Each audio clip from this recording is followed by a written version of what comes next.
Bonjour.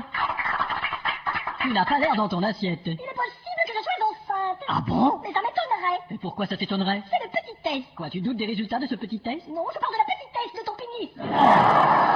Tu me parles d'un enfant, mais ça n'a pas l'air de te réjouir. Mais nous ne sommes jamais à la maison. Mais ça s'arrange. Voyons, comment pourrions-nous l'appeler? Avec nos portables, sans doute. Et puis ta santé m'inquiète. Hier, je ne te trouvais pas bien. Mais aujourd'hui, je me sens pas mal. Mais hier, tu étais pire. Mais hier, tu étais pire. Pourquoi tu dis toujours, mais hier, tu étais pire? Parce qu'on s'est mariés pour le meilleur et pour le pire.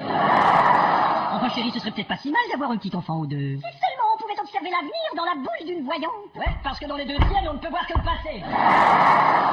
C'est drôle, parfois je ne veux pas d'enfant, mais de l'autre côté, j'aimerais goûter à l'instinct maternel. T'as qu'à retourner chez ta mère? C'est toi le son qui est négatif. Chérie, tu connais le poids de ma frustration face à mes conditions de travail. Et comment? Eh bien, je viens d'avoir une augmentation. Enfin, un meilleur salaire? Non, une augmentation du poids de ma frustration face à mes conditions de travail. Et puis, si seulement tout revenait comme avant. Tu m'appelais Jean-Pierre mon lapin. Oui, je me souviens. Ouais, mais c'est fini tout ça. Bah, c'est-à-dire? Tu m'appelles plus Jean-Pierre mon lapin. Oui, mais tu sais, toute cette routine, ce quotidien, j'en perds mon latin. Non, mon lapin, tu m'appelais. Et puis n'oublie pas que ton père est dans la maison. Oui, mais chérie. Et il ne me parle que de guerre. Tout ce qu'il me raconte, c'est des choses de la guerre. Et tout ce qu'il a dans la bouche, c'est guerre. Mais non, c'est parce qu'il te gargarise, regarde. Dis-moi, est-ce que t'as remis le colis au facteur aujourd'hui? Oui, mais je crains que... Quoi, tu crains qu'il puisse perdre notre envoi? Non, qu'il puisse être le père de notre enfant. Bon, alors on veut être parents ou pas? Essaie d'imaginer, chérie, même sans enfant, les tâches ménagères sont énormes. Eh ben, je veux pas te renoncer, mais il est prouvé que pour un couple sans enfant, les tâches ménagères prennent 4 fois moins de temps que les tâches professionnelles. Où as-tu pris cela? T'as lu tous les journaux d'aujourd'hui? Oui. Bah, tu vois, t'as eu le temps de lire tous les journaux d'aujourd'hui. En fait, tu as eu un appel curieux aujourd'hui d'une Rachel. Rachel. Rachel. Oh, elle est vérificatrice pour nos livres. C'est une fonctionnaire du revenu. Ah oui? Eh bien pourtant, je l'ai trouvée plutôt froide et maladroite. Ah bon? Du genre qui se mêle pas de ses oignons. Elle a balbutié des choses difficiles à croire et a raccroché très vite. Bah, c'est ce que je t'ai dit, c'est une fonctionnaire du revenu.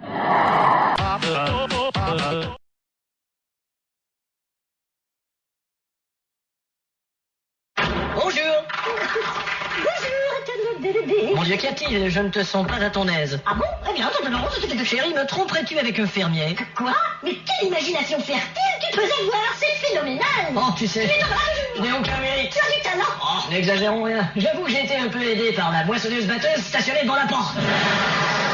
Enfin, chérie, c'est Monsieur Edgar qui est venu me dire bonjour. Il s'enfuyait à toute vitesse, comme quelqu'un sur le point de se faire surprendre. Chérie, ça ne tient pas debout. On ne peut pas s'enfuir à toute vitesse avec un pantalon baissé. Non, mais sans pantalon du tout, ça va très bien.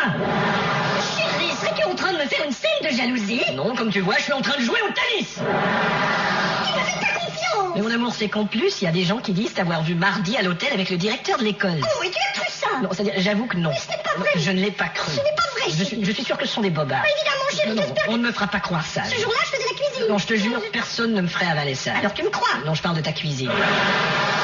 C'est simple, on n'a qu'à demander à grand-père. Grand-père, Ouais. avez-vous vu un homme nu dans cette maison aujourd'hui? Ouais. Ah tiens. Mais comment peut-il dire ça? Il ne peut même pas voir à 2 mètres. Oui, mais lui, il était à 4 mètres.